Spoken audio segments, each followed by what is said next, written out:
नमस्कार, हमें है आपके सेहत का ख्याल, इसलिए हर हफ्ते हम आपके लिए लेकर आते हैं दूरदर्शन की यह खास पेशकश हमारा स्वास्थ्य। मैं हूं प्रीति और आप सभी का बहुत बहुत स्वागत करती हूं हमारे इस खास कार्यक्रम में, जहां हम बात करते हैं हर बार आपके सेहत से जुड़ी जितनी भी बीमारियां हैं उनके विषय में कि क्या बीमारियां हैं और किस तरह से इलाज करना चाहिए। आज की कड़ी में हम बात करेंगे आयुर्वेद चिकित्सा प्रणाली से होने वाले रोगों का इलाज के बारे में। हम जानेंगे कि वात, पित्त और कफ जैसी जो समस्याएं हैं ये आयुर्वेद में इनका क्या स्थान है, और ख़ास करके आज की कड़ी में हम पित्त और कफ के बारे में, जो कि एक बेहद ही अहम कड़ी है हमारे सेहत से जुड़ा हुआ, इसके बारे में हमारे साथ अभी उपस्थित हैं डॉक्टर कुमारी उमा पांडे मैम, जो कि राजकीय आयुर्वेद कॉलेज में प्रोफेसर और हेड ऑफ डिपार्टमेंट है। मैम, आपका बहुत बहुत स्वागत है हमारे कार्यक्रम में। सबसे पहले हम चाहेंगे हमारे दर्शकों को बताएं कि एक जो आयुर्वेद चिकित्सा पद्धति है इसके बारे में कि क्या है ये पद्धति, और फिर खास करके पित्त और कफ का क्या संबंध है हमारे अगर हम बात करें हेल्थ से। तो हमारे फंडामेंटल्स हैं जिसमें वात, पित्त और कफ जी, तीन चीज़ों की बात कही गई है। तो शरीर में ये तीन दोष पर ही हमारा मतलब हम स्वस्थ भी रह सकते हैं, और अगर इसमें सामंजस्य नहीं हो, ऊपर नीचे होगा, तो हम अस्वस्थ भी हो सकते हैं। इसके अलावा हमारे शरीर की धातुएं हैं जो क्रमशः हमारे शरीर का पोषण करती हैं। रस है, रक्त है, मांस है, मेद है, अस्थि है, मज्जा और शुक्र है। और अग्नि सबसे महत्वपूर्ण, इसमें 13 अग्नियाँ हमारे शरीर में होती हैं। हमारी इंद्रियां हैं और हमारा मन, ये सारी चीज़ें मिला के ही हमारे मन को, हमारी आत्मा को, हमारे सबको प्रसन्न रख के हम स्वस्थ रहते हैं। मैम, यहाँ पे पित्त और कफ को हम जानना चाहेंगे, क्योंकि आयुर्वेद में जैसा आपने कहा कि आयुर्वेद में इन तीनों का बड़ा योगदान है, वात, पित्त और कफ का। लेकिन पित्त और कफ ये एक जो चीज़ है इसको समझना ज़रूरी है कि आखिर ये है क्या, और आखिर क्यों इसका बहुत योगदान है हमारे स्वास्थ्य के लिए। पित्त हमारी अग्नि को निर्धारित करता है, हमारे पूरे मेटाबॉलिज्म को ठीक करता है, हमको एनर्जी प्रदान करता है। और जब ये सब ठीक रहता है, और कफ जो है हमारे नरिशमेंट को करता, पोषण का काम करता है, हमको ओज देता है, बल प्रदान करता है, हमको रोगों से बचाता है। अगर ये सब सामंजस्य स्थिति में है तो हम देखने में भी स्वस्थ दिखते हैं, हमारे चेहरे पर कांति दिखाई देती है, आभा दिखाई देती है, हम बीमार नहीं पड़ते, हम में धैर्य होता है, और मानवीय गुणों से हम ज़्यादा ये रहते हैं। जी, यानी अगर हम बात करें कि हमारे शरीर की जो प्रकृति है उसको मद्देनज़र अगर आयुर्वेद में कहें कि इलाज होता है तो उससे होता है। जी, अगर पित्त दोष हो या अगर पित्त सही नहीं हो तो फिर क्या क्या समस्याएं हो सकती हैं। जो पित्त है, पित्त हमारे शरीर के पाचन को रेगुलेट करता है। हमारे शरीर में 13 अग्नियाँ कही गई हैं, जिसमें सबसे प्रधान अग्नि वो कही गई है पाचकाग्नि। इसका स्थान यकृत और प्लीहा है। जब हमारा पाचन सही रहेगा तभी हमारे पित्त रेगुलेट होते हैं, और 5 प्रकार के पित्त कहे गए हैं जो हर जगह वो पूरे शरीर में व्याप्त हैं।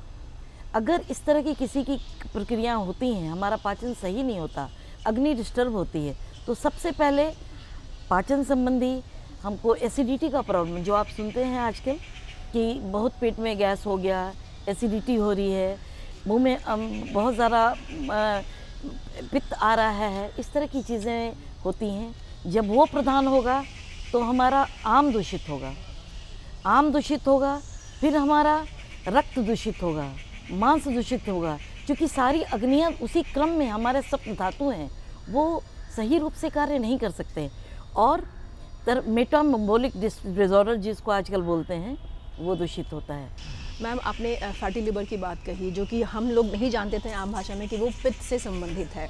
मैं चाहूँगी कि हमारे दर्शकों को बताएं, जैसा कि अभी हम लोग देख रहे हैं जो माहौल है, ज़्यादातर लोग इससे प्रभावित भी हैं, तो फैटी लिवर को कैसे कंट्रोल किया जाए। अगर मैं बात करूँ आयुर्वेद चिकित्सा पद्धति के माध्यम से तो इलाज की, आज के ज़माने में जिसको सुनिए उसको फैटी लिवर डॉक्टर्स बताते हैं।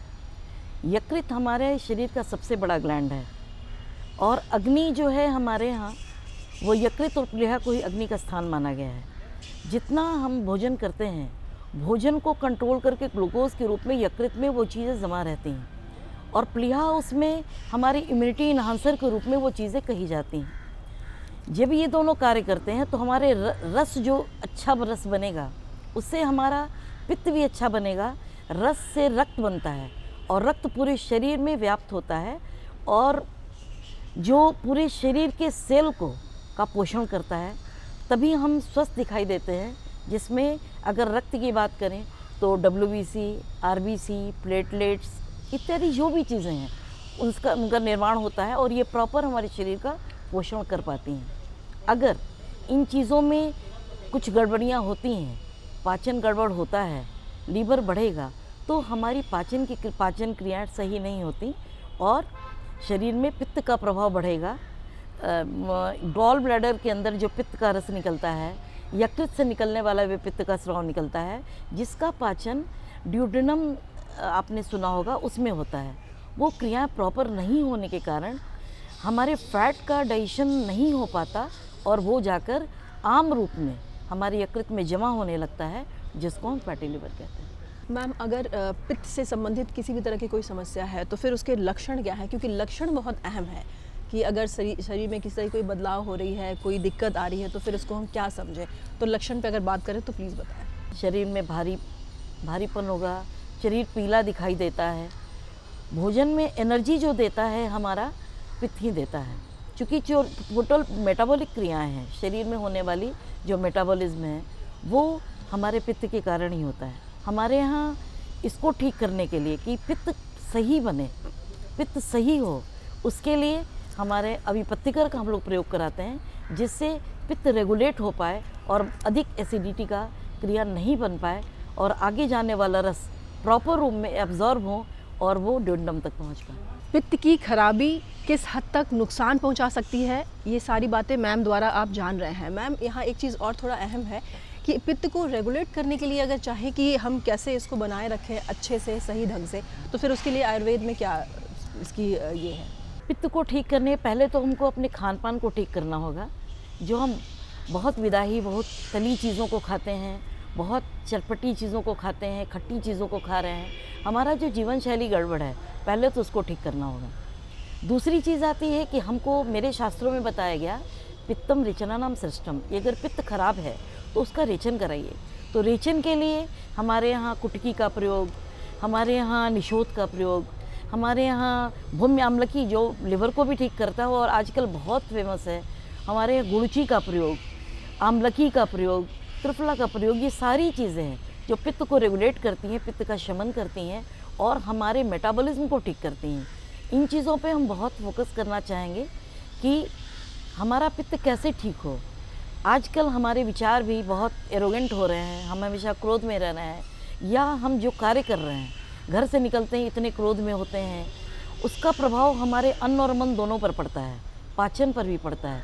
तो अकेले खाने से नहीं, उसके मन को भी ठीक करने से, हमारी पाचन शैली को भी ठीक करने से, हमारे खान पान को ठीक करने से और अपनी जीवन की सभी चीज़ों को बहुत शांतिपूर्ण ढंग से ठीक करने के बाद ही हम अपने पित्त को रेगुलेट कर पाएंगे और रोगों से बाहर निकल पाएंगे। अन्यथा सिर्फ औषधि कुछ भी नहीं कर सकती, जब तक मन ठीक नहीं होगा हमारा तन नहीं अच्छा हो सकता है। जो आयुर्वेद में बार बार कहा जाता है कि ये कफ दोष की वजह से हुआ है, तो ये क्या है? कफ बहुत ज़रूरी है शरीर में। हमारा शरीर कई चीज़ों से मिलकर बना है, तो जितने हमारे शरीर में जोड़ हैं वो सब एक स्वस्थ कफ अगर रखेगा तभी उसका मूवमेंट सही होगा। तो ये लुब्रिकेशन का भी बहुत अच्छा काम करता है। हमारे चेहरे पर जो आभा है, कांति है, शांति है, ये सारी चीज़ें अच्छे कफ के कारण हैं। अगर हमारा कफ अच्छा है तो हमारा शांत मन रहेगा, हम अपनी क्रियाओं को बहुत शांतिपूर्ण ढंग से कर पाएंगे। अगर हमारा जीवन शैली गड़बड़ है, हमारा सोने का शैली गड़बड़ है, खान पान गड़बड़ है, आजकल हम बाहर की बहुत सारी चीज़ें ऐसी खा रहे हैं जो कफ वर्धक हैं। खाना पचा नहीं, दूसरा खा लिया, दूसरा पचा नहीं, तीसरा खा लिया, तो खाना हमारा आम रस में चला जाता है। आम का मतलब कच्चा रस, जो भोजन को पचने के बाद रस से रक्त में बदलना चाहिए, तो वो रस ही बन जाता है आम। और कच्चा रस तो शरीर में क्या दिखाई देगा? गुरुता, रोगी आपको क्लांत दिखाई देगा, उसका शरीर भारी लगेगा, उसको काम में मन नहीं लगेगा, आपको थका थका पेशेंट दिखाई देगा। अगर कफ से संबंधित कोई रोग है तो उसको कैसे समझे कि ये कफ से संबंधित रोग है, फिर उसका इलाज क्या हो सकता है? बहुत अच्छा आपने प्रश्न किया कि अगर कफ हमारा डिस्टर्ब है तो मैंने कहा पहले आम बनेगा। जब आम बनता है तो डायस्टिक, सबसे पहले तुम्हारी अग्नि कम जाएगी, अग्नि बल कम हो जाएगा। दूसरा, अगर अग्नि बल कम है तो शरीर में जो उष्णता, हमारे बॉडी में एक टेम्परेचर मेंटेन रहता है, अगर वो मेंटेन नहीं होगा, सबसे पहले रोगी को बार बार सर्दी होगी, रोगी को बलगम होगा, रोगी को गले का प्रॉब्लम होगा, आगे चल के आस्थमा में कन्वर्ट होगा, रोगी को रेस्पिरेटरी समस्याएं, ये सारी चीज़ें, गले की समस्याएं, ये बहुत कॉमन है। स्वर भारी भारी रहेगा। फिर पेट की भी समस्या वही रहेगी, पेट में गुरुता रहेगा, पेट में भारीपन रहने के कारण उसका पाचन नहीं होगा। और हमारे जितने जॉइंट्स हैं उसमें आम बात जैसी बहुत बीमारी आप सुनी होंगी कि रोमेटिज्म का प्रॉब्लम, लोग जोड़ों के रोग से, बड़े बड़े जो हमारे जॉइंट्स हैं, बड़े बड़े जोड़ हैं, उसमें जो कफ रहता है, अच्छा कफ, वो सब आम में कन्वर्ट होता है और वो बीमारियां सबसे ज़्यादा हमारे शरीर में पाई जाने लगती हैं। फिर आगे मेटाबॉलिक डिसऑर्डर जब होता है तो थायराइड का प्रॉब्लम आपने सुना होगा, आपने डायबिटीज़ का प्रॉब्लम सुना है। ये सारी चीज़ें कफ और पित्त, इनकी विकृति से ही होता है और ये चीज़ें तभी सब उत्पन्न होती हैं। मैम, जैसा कि आपने जो जो रोग है, अभी ज़्यादातर लोग इससे प्रभावित हैं, खास करके थायराइड की बात करें या फिर ऑर्थराइटिस जो जोड़ों का दर्द है। इसके अलावा जो आपको शरीर में जो अभी आपने बात की है, जो रोग है इसमें जो कफ में बनता है, लेकिन सबसे ज़्यादा जो अभी जिससे लोग प्रभावित है वो है ऑर्थराइटिस और जो थायराइड कॉमन है। लगभग हर दूसरे घर में एक रोगी है इसका। कैसे इलाज हो सके अगर ये मैं आयुर्वेद की बात करूँ उसमें? मैं तो यही कहूँगी कि अपनी जीवन शैली में गर्म पानी का प्रयोग करना सीखें। हमारे वातावरण में बहुत सारी ऐसी प्रकृति ने चीज़ों को दे रखी है। जैसे मैं शुंठी की बात करूं, अभी अदरक की बात मैं कहूं, आदि घर में लोग कहते हैं, तो अदरक का रस, उसी को अगर सुखा लें तो वो शुंठी कहलाता है। त्रिफला का प्रयोग, हल्दी का प्रयोग, फिर आप जैसे मौसम बदलती हुई जो चीज़ें हैं, अगर आम हल्दी जिसको कहते हैं, वो भी हमारे रोगों में बहुत अच्छा फ़ायदा करता है। अगर हम इसको गर्म पानी में उबाल लें और उबाल कर अदरक को हम जब प्रयोग करें, उसमें हल्दी को डाल दें, उसमें थोड़ा सेंधा नमक का प्रयोग करें, तो कई बीमारियों से हम बच सकते हैं। शुंठी के प्रयोग और पंचवल्कल काढ़ा, इसके अलावे हमारे बोलते हैं पंचकोल फांट, हमारे यहाँ तो इन बीमारियों के लिए कि जिससे हमारा पाचन भी सही हो सके, पंचकोल फांट जिसका है सोंठ, पीपर, मरीच, चव्य और चित्रक, 5 चीज़ें होती हैं जो आम बात के लिए, कफ के लिए, आने वाली खांसी के लिए, सर्दी के लिए हम लोग एक काढ़े के रूप में प्रयोग कराते हैं। जो जनमानस को बोलते हैं कि जाड़ा शुरू हुआ, आप लोग या अन्य मौसम में भी, अगर मौसम समकालीन है, बहुत गर्मी नहीं है, तो आप इसका प्रयोग प्रतिदिन सुबह में कर सकते हैं। शुंठी हमारा इसका प्रमुख औषधि हम लोग मानते हैं। हरिद्रा, मैंने फिर से कहा, सैंधव, मैं फिर से बोल रही हूँ, ये सब चीज़ें बहुत ध्यान देने की चीज़ें। इसके अलावा आप अपने अगर किचन को देख लें, हमारी भारतीय किचन जो है, हमारे शास्त्रों में जो सारी चीज़ें बताई गई हैं, आचार्यों ने हमको अपने जीवन को किचन से जोड़ दिया है। जिस किचन में हम शुंठी का प्रयोग के साथ साथ हम मरीच का प्रयोग करते हैं। गोल मिर्च जो क्या करता है, पाचन का भी कार्य करता है, प्लस जितनी जो एंजाइम्स हैं जो आम के चलते दब जाती हैं, उनको रेगुलेट करने का काम करता है। जीरे का प्रयोग, दालचीनी का प्रयोग, हल्दी का प्रयोग, ये सारी चीज़ें हमारे जीवन शैली में अगर हम प्रयोग करें तो हम बीमार नहीं पड़ेंगे, आम नहीं बनेगा, और हींग का प्रयोग, हमारा भोजन भी ठीक रहेगा और हम बीमार नहीं हो सकते। बिल्कुल, जैसा कि मैम ने बताया कि हमारे रसोई घर में जितने भी मसाले हैं या जो ज़रूरी चीज़ हैं, उनका क्या योगदान है हमारे स्वास्थ्य में, जो समस्या है उसको दूर करने में। मैम, आपने बहुत अच्छी चीज़ बताई है कि जो हल्दी है, अदरक है या गोल मिर्च है, ये जो सारी चीज़ें हैं, इसका कहीं ना कहीं इस्तेमाल होता है आयुर्वेद चिकित्सा पद्धति में। लेकिन कैसे हो, कितनी उसकी मात्रा हो, इसको भी समझना ज़रूरी है। ज़रा हमारे दर्शकों को बताएं। हमारे यहाँ जो मैंने किचन से जोड़ा, ये औषधों को जोड़ा, या ऐसी जो बहुत सारी औषधियाँ ऐसी मैंने बताई हैं जो बिल्कुल प्राकृतिक रूप से पाई, जिसका पैसा भी नहीं लगता, उन चीज़ों को मैंने जो बताया है, इसको प्रयोग करने के लिए, अब मान लीजिए हमारे घर में दादी नानियाँ भी प्रयोग करा करती थी, बोलती थी कि नमक और गोल मिर्च का प्रयोग करो, अमरूद खाना है तो ऐसे मत खाओ, नमक गोल मिर्च डाल लो। तो गोल मिर्च क्या करता है, इसकी मात्रा निर्धारित होनी ही चाहिए, 1 चुटकी गोल मिर्च की मात्रा। बहुत ज़्यादा ये उष्ण औषधि हैं, इनका हम बहुत प्रयोग नहीं कर सकते हैं। अगर हम दालचीनी भी लेते हैं तो उसकी भी 1 चुटकी मात्रा प्रयोग करते हैं, बहुत ज़्यादा नहीं ले सकते हैं। जीरे की मात्रा हम थोड़ी बढ़ा सकते हैं। अदरक की मात्रा को, जैसे मैंने कहा, अदरक को खिलाने के लिए आप मान लो नींबू का रस है, ये साइट्रिक एसिड है। साइट्रिक का प्रयोग सभी लोग कहते हैं कि इम्यूनिटी इन्हांसर है। नींबू का प्रयोग हम इम्यूनिटी के लिए, तो अगर अदरक को हम नींबू के रस में डाल दें और नमक डाल दें और एक अचार के रूप में धूप में इसको पकने दें और प्रतिदिन भोजन में अगर हम प्रयोग कराएं, एक टुकड़ा अगर अदरक करेंगे तो हमारे भोजन को भी हमको तृप्तिकारक भी होगा और वो क्षुधावर्धक भी है। हमको भूख भी लगेगी, मेरा पाचन भी सही होगा। इसी तरीके से जीरे की बात अगर हम कर लें, दालचीनी की बात कर लें, प्रतिदिन अगर हम एक चाय लेते हैं, गर्म पानी पीने का विधान चल रहा है, अगर हम शुंठी डाल के, मैंने गर्म पानी पीने के लिए कहा, तो एक चुटकी अगर दालचीनी डाल दें और उसको उबाल कर हम पिएँ तो वो बहुत ही क्षुधावर्धक भी है और हमारे हार्मोन्स को भी ठीक करता है। आपको जान के आश्चर्य होगा कि थायराइड और डायबिटीज़ ये दोनों ऐसे मेटाबॉलिक डिसऑर्डर्स हैं जिसमें हमारा कफ भी दूषित रहता है और पित्त भी दूषित रहता है। ये दोनों डिसऑर्डर ऐसे हैं, तो इसमें क्या होता है, चूँकि दोनों में हार्मोन्स हैं, अगर थायराइड है तो उसमें भी जो सिक्रेशन थायरॉक्सिन का प्रॉपर नहीं हो पाता और हमारा शरीर भारी होने लगता है, बाल गिरने लगते हैं, रुक्षता आती है, रोगी थकावट महसूस करता है, थका थका सा रहता है, बाल बंच में गिरते हैं। वैसे ही डायबिटीज़ भी हमारा जो बीमारी है, पहले वो हमारे आयुर्वेद में उसको डायबिटीज़ रोक करके नहीं है, प्रमेय है। प्रमेय में हमारे पहले कफ की दृष्टि होती है, फिर धीरे धीरे मेटाबॉलिक दृष्टि होती है और जब मेटाबॉलिज्म गड़बड़ होता है तो हमारे पित्त की भी दृष्टि होती है। इस तरह की बीमारी होने के बाद हम जब इन चीज़ों को, उसमें भी इंसुलिन का सिक्रेशन जो है उस सेल को ग्लूकोज नहीं लेने देता, तो हमारी जो औषधियाँ उसमें निशा अम्ल की, निशा हम लोग कहते हैं हल्दी को, और आंवले का प्रयोग हमारे शास्त्रों में, इस पर कई थीसिस भी हैं आयुर्वेद शास्त्र में और कई भारतवर्ष के कई कॉलेजों में इस पर रिसर्च भी चल रहा है। बहुत ही अच्छा प्रयोग। इसके अलावा हमारे खान पान में रुक्षान्न का प्रयोग जो दोनों बीमारियों को ठीक करता है, बहुत कॉमन बीमारियां हैं, आमवात को ठीक करता है। सेक का प्रयोग, ये सारी चीज़ें हमारे यहाँ शास्त्रों में विधिवत वर्णित हैं, जो बहुत सस्ती हैं, सुव्यवस्थित है और बहुत ही लाभदायक है, ऐसा मैं मानती हूँ। तो हमारे रसोई में मौजूद और आसानी से मिलने वाला ये सारे औषधि वर्धक हैं, इनका इस्तेमाल ज़रूर करनी चाहिए, खास करके मैम ने जैसा बताया उतनी मात्रा में। मैम, अब हम चाहेंगे हमारे दर्शकों को आपको एक ख़ास टिप्स देना चाहे जो खास करके अपनी जीवन शैली में उतारना चाहे, जिसके लिए बेहद अहम होगा अगर हम इसको अपनी ज़िंदगी में उतार लें, तो क्या बताना चाहेंगी?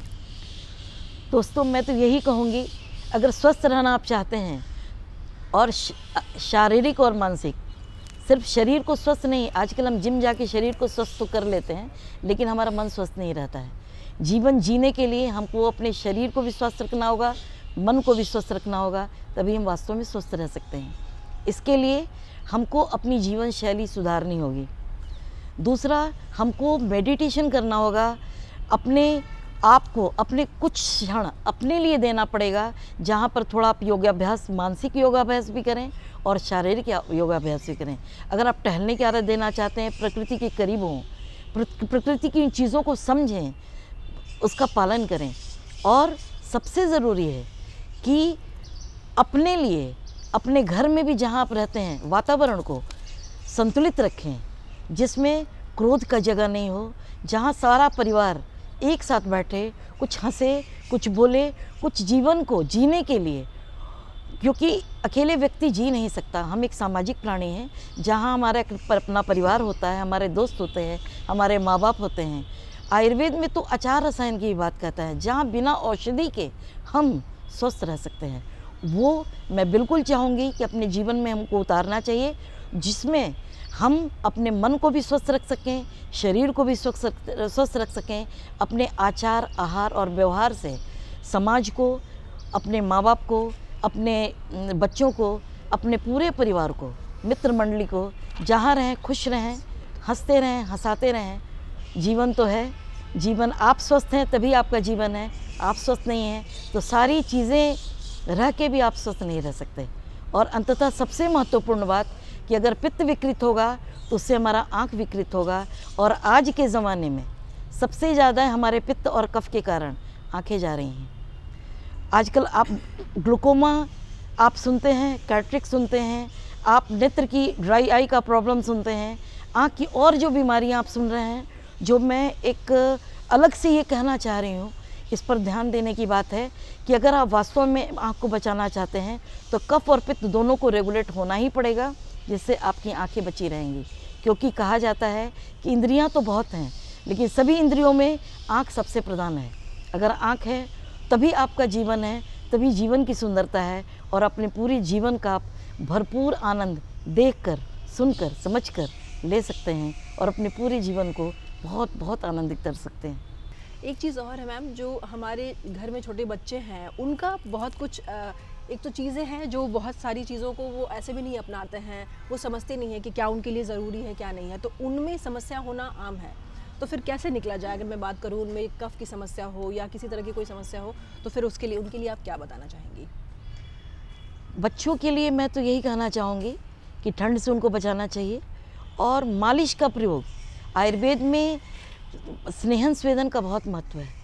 तो बच्चों को सरसों के तेल में, हमारे नॉर्थ इंडिया में ठंड ज़्यादा पड़ती है, सरसों के तेल का बहुत प्रयोग है। तो सरसों के तेल में अगर हम कपूर डाल दें और बच्चों को नित्य प्रति सुबह और शाम नहाने के पहले मालिश करके स्नान कराएं, और रात्रि में भी मालिश करके उनको सोने के लिए बोलें, और सरसों के तेल अगर थोड़ा सा उंगली में लगा के उनके नाक के आसपास लगाएं तो बच्चे सर्दी से ग्रसित नहीं होते। वैसे बच्चे जो स्कूल जाने लगे हैं और बाहर की चीज़ों को कुछ खाते पीते हैं, उनको टॉन्सिल की समस्याएं बहुत कॉमन देखने के लिए मिलती हैं। उन बच्चों के लिए मैं बोलूँगी कि उनको गार्गलिंग की आदत डालें, खान पान उनका भी जीवन शैली सही करें, और साथ में उनको भी अदरक के रस में प्याज के रस को मिलाकर, शहद मिलाकर नियमित देंगे तो वो भी बच्चे कफ से बचे रहेंगे जी। और उनका भी मल का निष्कासन, बिना मल के निष्कासन, अगर कफ बहुत रहता है और इन चीज़ों को खाने से बच्चों में भी विबंध का प्रॉब्लम होता है, जिसको हम कब्जियत की बात कहते हैं। तो विबंध ज़रूरी नहीं है बच्चा टाइम पे मोशन नहीं जाता, और अगर मल का निस्सरण प्रॉपर नहीं होगा तो बीमारियां कफज होती ही रहती हैं। तो उनके निस्सरण के लिए हमने त्रिफला की बात कही, तो त्रिफला का काढ़ा बनाकर बच्चों को भी प्रयोग करा सकते हैं, बड़े भी त्रिफला का प्रयोग कर सकते हैं।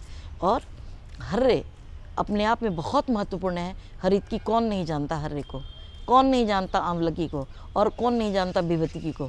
तीनों अत्यंत, मतलब मैं क्या बताऊं, अमृत तुल्य औषधि है। गुड़ची तो सब जानते हैं, लेकिन त्रिफला को रोज जानते हैं कॉन्स्टिपेशन की दवा है, लेकिन ये सच्चाई नहीं है। ये अमृत तुल्य औषधि है, अलग अलग भी अमृत तुल्य है और साथ में भी अमृत तुल्य है, इसीलिए इसको त्रिफला कहा जाता है। मैं तो सबसे यही कहूँगी कि प्रतिदिन बच्चों को त्रिफला का प्रयोग, काढ़ा के रूप में प्रयोग, और जेठी मध, यष्टि मधु जिसको कहते हैं, उसमें थोड़ा मिला दिया जाए तो बच्चे आपके सर्दी से, खांसी से बचे रहेंगे। और अगर इसमें थोड़ा सा चित्रक, जैसे चित्रकादी वटी, महाशंख वटी वगैरह हम लोग बोलते हैं, अगर इसको मिला दिया जाए तो सोने पे सुहागा होगा। आपका बच्चा पेट से भी स्वस्थ रहेगा, शरीर से भी स्वस्थ रहेगा, आम का भी निर्माण नहीं होगा, मल में विबंध भी नहीं होगा, और आपका बिल्कुल स्वस्थ रहेगा। बड़े भी कर सकते हैं इसको फॉलो, और बच्चों के लिए तो ये रामबाण चीज़ें। बिल्कुल मैम, आपने हमारे दर्शकों के लिए अपना कीमती समय निकाला, और आयुर्वेद कितना महत्वपूर्ण है हमारे लिए, उसमें चिकित्सक पद्धति कितनी प्राचीन, और किस तरह से घरेलू चीज़ों का इस्तेमाल करके हम अपने आप को स्वस्थ रख सकते हैं, ये तमाम बातें जो आपने दर्शकों तक पहुंचाई है, इसके लिए आपका बहुत बहुत धन्यवाद। तो आज की कड़ी में आपने जाना पित्त और कफ जनित रोग कौन कौन से हैं, और फिर उनका आयुर्वेद चिकित्सा पद्धति के माध्यम से इलाज कैसे हो सकता है। उम्मीद है हमारा ये अंक आपको पसंद आया होगा। अगले अंक में नई जानकारी के साथ हम फिर से हाजिर रहेंगे, तब तक के लिए नमस्कार।